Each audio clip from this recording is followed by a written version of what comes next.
3. In this video, I'll show you how to get a Lovable discount code in 2026. First, visit the official Lovable website and check the pricing or promotions page to see if there are any current discounts or special offers available. Next, create a Lovable account if you don't already have one. New users may occasionally receive promotional offers through email or during special campaigns. After that, keep an eye on Lovable's official announcements, newsletters, and social media channels. Limited time promotions are often shared during product launches, seasonal events, or special sales.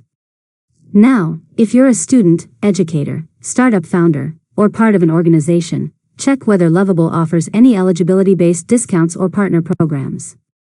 Follow the instructions provided if you qualify. Finally, before completing your purchase, enter your discount or promo code during checkout if you have one.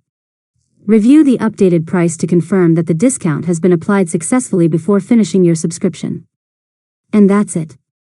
You've successfully learned how to get a Lovable discount code in 2026.